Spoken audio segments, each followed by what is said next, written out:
Clara stepped off the train with one small brown suitcase in her hand.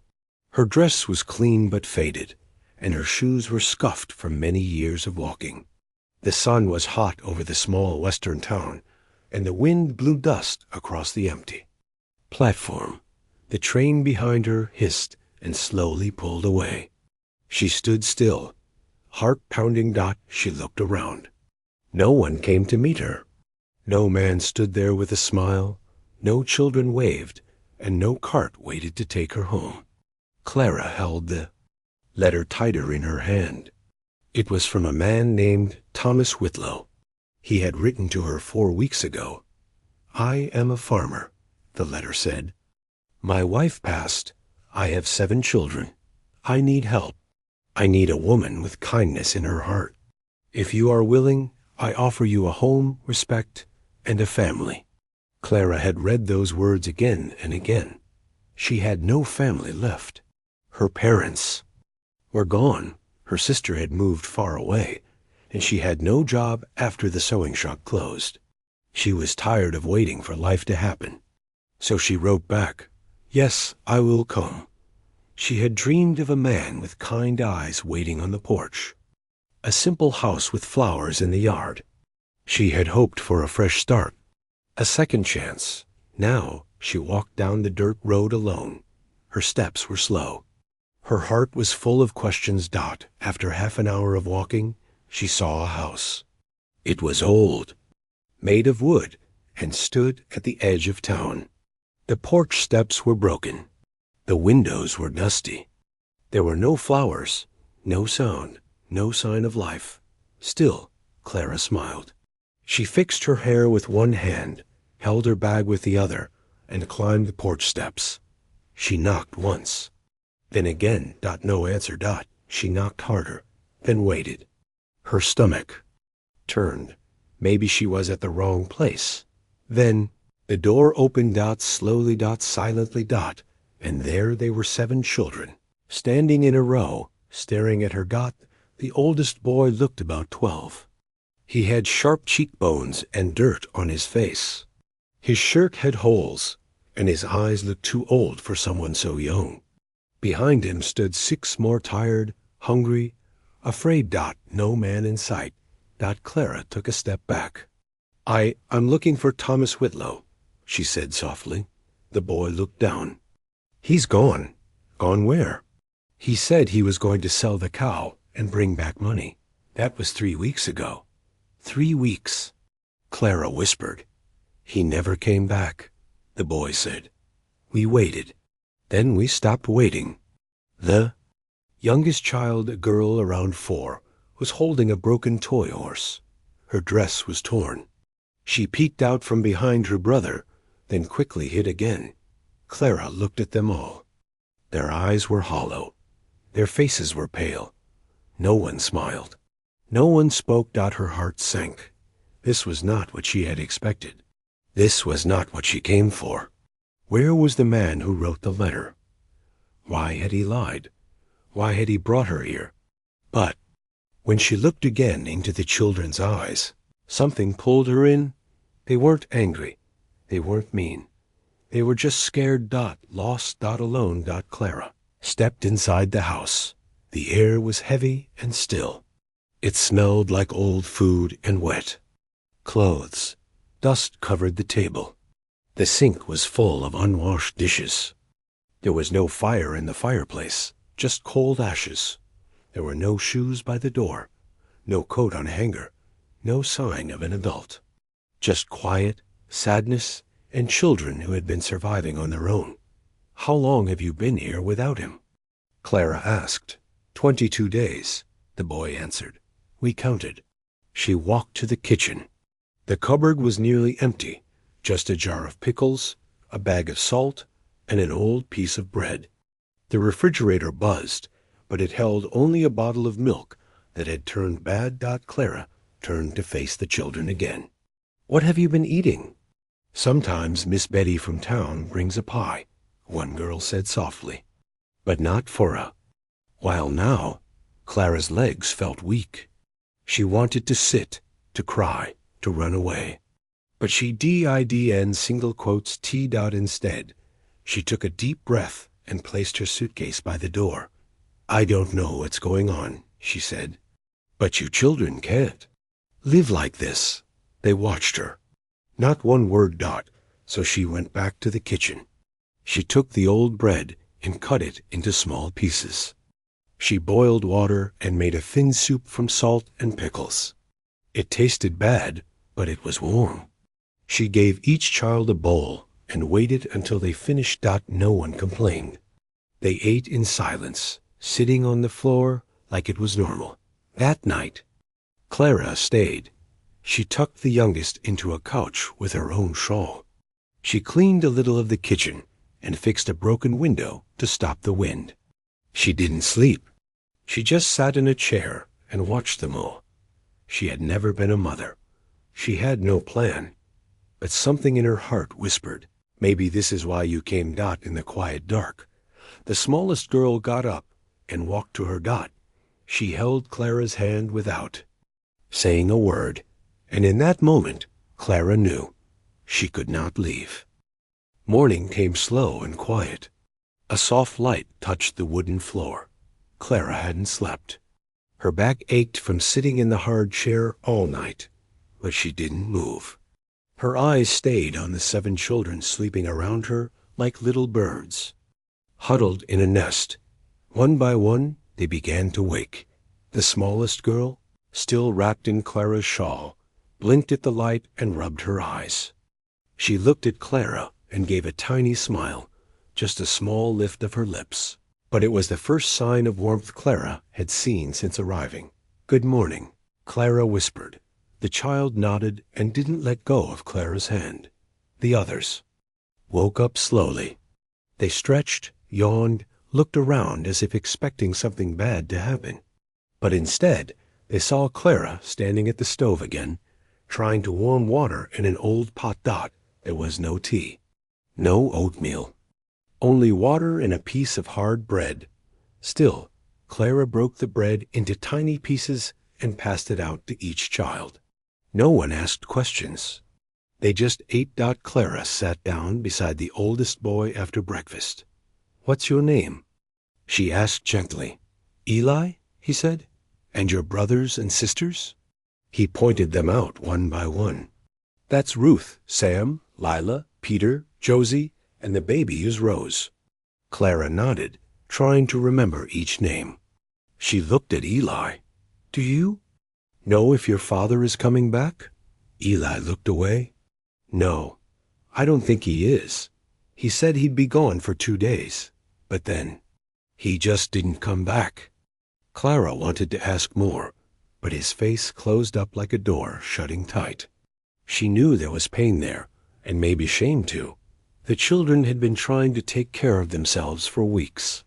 Clara saw it in the way they cleaned their own plates, the way the older ones helped the little ones, and how they all sat close together at night, like they were afraid of the dark.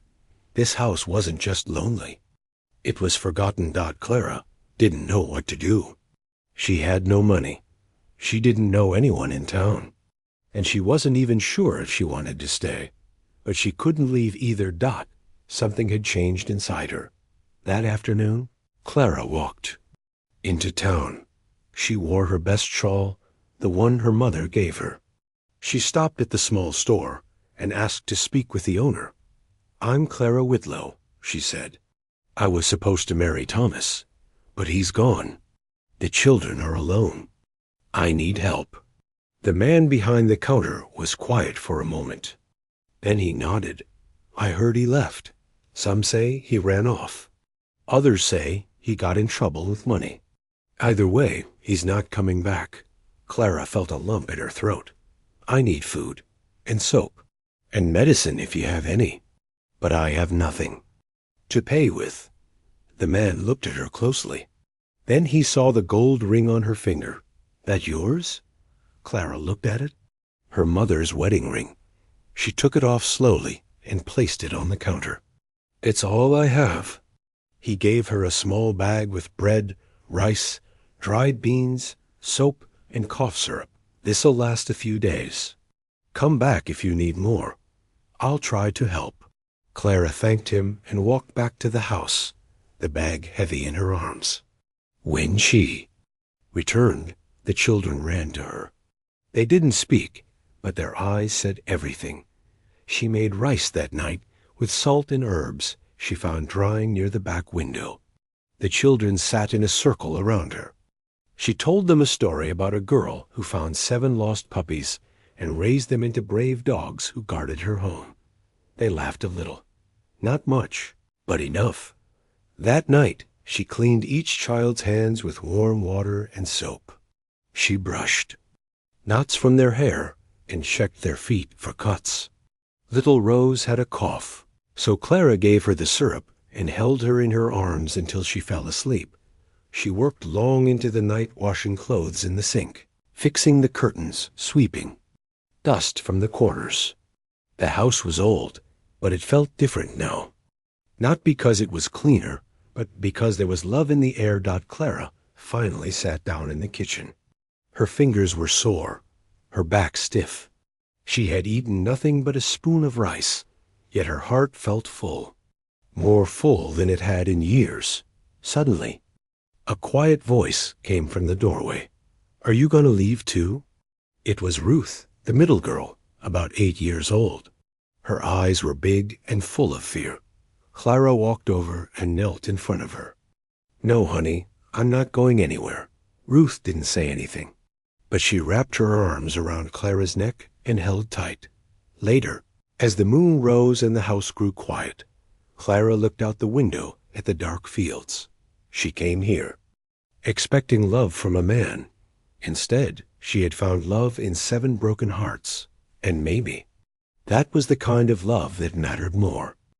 Clara woke early every morning now, just as the sun touched the roof. The house was still cold, and the floor felt rough beneath her feet, but she didn't complain. Her days were full, her hands always busy. There was no time for sadness, no space for fear. Each child had started to settle. The little ones no longer cried at night. The older ones helped without asking. It wasn't perfect. It wasn't easy. But the house was slowly coming back to life. The first thing Clara did each morning was light a small fire, boil water, and make breakfast with whatever they had. Some days it was just dry bread soaked in warm milk. Other days she made rice with salt and herbs. When the food was ready, she called the children softly. One by one, they came into the kitchen. No one rushed, no one fought. They sat together like a real family. After breakfast, Clara gave them little jobs. Ruth and Lila helped wash the clothes in cold water. Sam swept the porch. Eli chopped wood with an old axe, his arms thin but strong. Clara cleaned the kitchen, patched torn clothes, and fixed anything she could with thread and buttons.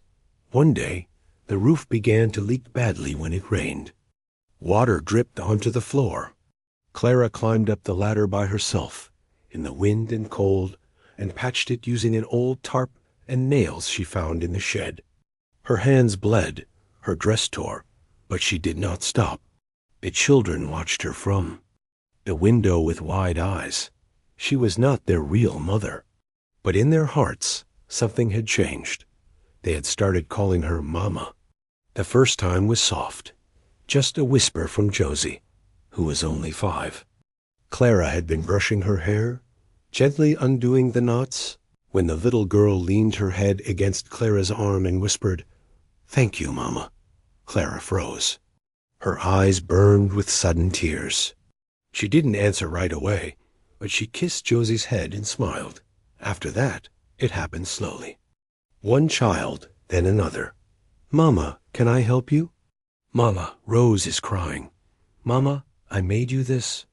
Each time they said it, Clara felt like her heart might break in two, but in the best way. She had never given birth, never held her own baby. But these children had given her something deeper than blood. They had given her trust.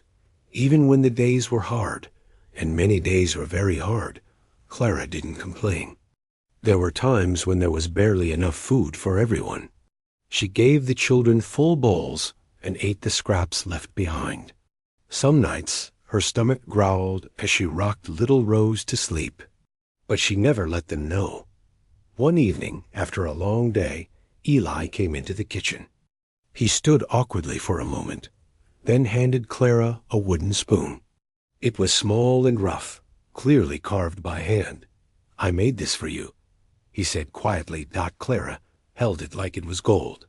"It's beautiful, Eli." He didn't smile, but his eyes softened. "You fixed everything, even when it was broken." "I didn't fix everything," Clara said, "but I'm trying." "You didn't run," he whispered. "He ran. You didn't." She reached out and pulled him into a hug. He stood stiff for a moment, then hugged her back tightly. His thin arms wrapped around her waist, and Clara held him like a mother holds her own. Later that night, when all the children were asleep, Clara sat at the kitchen table, lit by a single candle. She stared at the wooden spoon in her hand and let herself cry. Quiet tears. Grateful tears. She remembered the girl who stepped off the train with dreams of marriage. That girl was gone now. In her place was a woman who had found something much harder and more beautiful, a reason to stay strong. But not everything was safe yet. Money was almost gone. The store owner couldn't give her food without payment anymore. The small garden behind the house was dead from the dry summer. And the children needed boots and blankets for the winter. Clara began sewing at night, using old scraps to make warm shawls and socks. She found an old sewing machine in the barn, broken, but still working if you turned it slowly by hand. She stitched during the dark hours, by candlelight, her fingers sore and her back aching. One day, she gathered the clothes she made and walked into town. She laid them out on a table in front of the store. Her stitching was neat, strong, and simple. She called it widow's thread and told people she would sew for anyone who needed mending or warm clothes for winter. At first, people just stared, but then an old woman bought a scarf. Young man asked for a coat repair. A lady with 3 children gave Clara a basket of apples in trade for 2 sets of socks. The news spread. People began coming to her for work. She didn't ask for money. Sometimes they paid with eggs, sometimes with flour, and sometimes with nothing but thanks. But it was enough. Clara walked back to the house that evening with arms full of food and a heart full of quiet hope. The children ran out to greet her. They didn't care about the things she brought. They cared that she came back.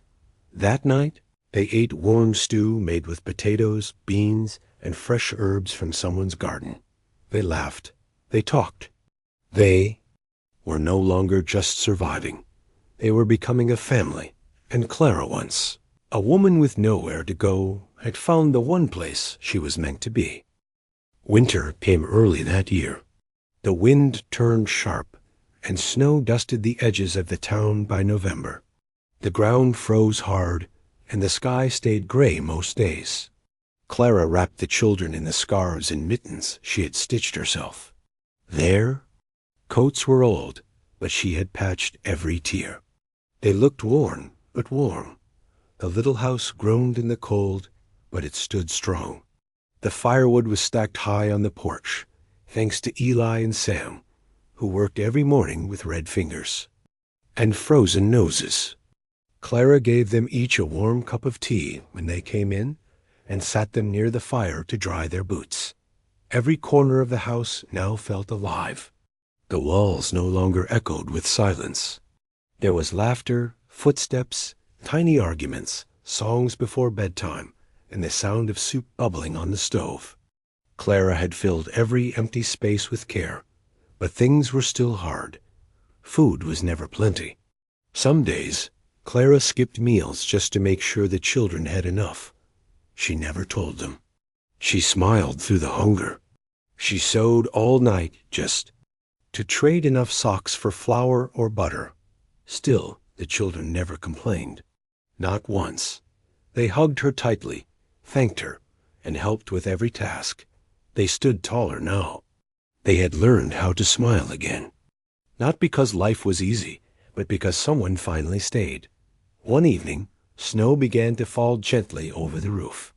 Clara stood at the window, watching the flakes gather on the trees. Behind her, little Rose climbed into her arms, rubbing her sleepy eyes. "Is Papa ever coming back?" Rose asked softly. Clara held her tighter. She didn't lie. She didn't say maybe. She simply said, "No, my darling, but you are not alone. You have me.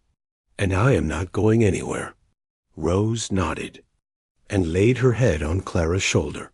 Eli heard her words from the corner. He looked at Clara. He had not spoken much about their father since the day Clara arrived. But that night, he said something she had never heard from him.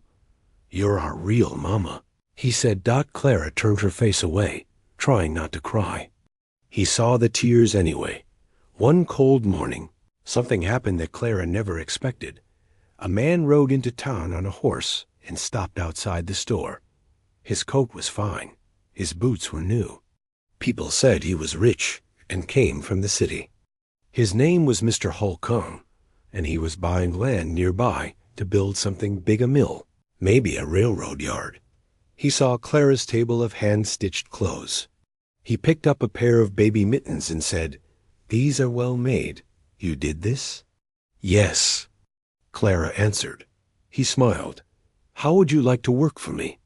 "I'll pay you. I need someone to sew uniforms for my workers. You'll be paid every week. Fair money." Clara's heart skipped. A real job. She could buy shoes for the children, new blankets, even sugar for their tea. "I accept," she said, her voice steady. Mr. Holcomb gave her a small bag of coins as an advance. "You start next week. I'll send the fabric." When Clara came home with coins in her pocket, the children danced around her. She bought apples, meat, flour, and a jar of jam. That night, she made a real dinner with stew, bread, and warm milk. She let the children lick the spoon from the jam jar, and they giggled with sticky fingers. It was the first time she saw all 7 children laugh at the same time. That winter, things changed, not in a big, sudden way, but slowly, softly. With each passing day, Clara became more than just the woman who stayed. She became their heart, their guide, their light in the dark. The house became a home. One day in January, the town preacher came to visit. He had heard about Clara, how she came alone and became the mother of 7 without asking for anything. He saw the children, clean and cared for, reading books by the fire and folding laundry with smiles on their faces. "I've never seen anything like this," the preacher said. "You came here as a mail-order bride, but you turned sorrow into a blessing." Clara just smiled. "I didn't come to find love, sir, but I found it anyway." He nodded. "Would you like me to make this official? A family in name as well." "As heart?" Clara looked around the room. Rose in her arms. Eli by the door. The others giggling over a book. "Yes," she whispered. That would mean the world. So one Sunday morning, in the small church at the edge of town, Clara Whitlow stood in front of the town and gave her word to raise the children as her own. The town folks cried. The children held her hands tightly. No one saw a stranger anymore. They saw a mother, not one made by blood, but one made by love, work, and quiet courage. Years later, people in town still talked about her. The woman who came off the train with nothing but a suitcase and became the strongest soul in the valley. Children grew tall. They worked the land. They went to school. They never forgot the woman who chose them, who never gave up, and who made a broken house into the warmest place on earth. And every time someone asked how it all began, Clara would smile softly and say, "I came here to marry a man, but I stayed to raise a family."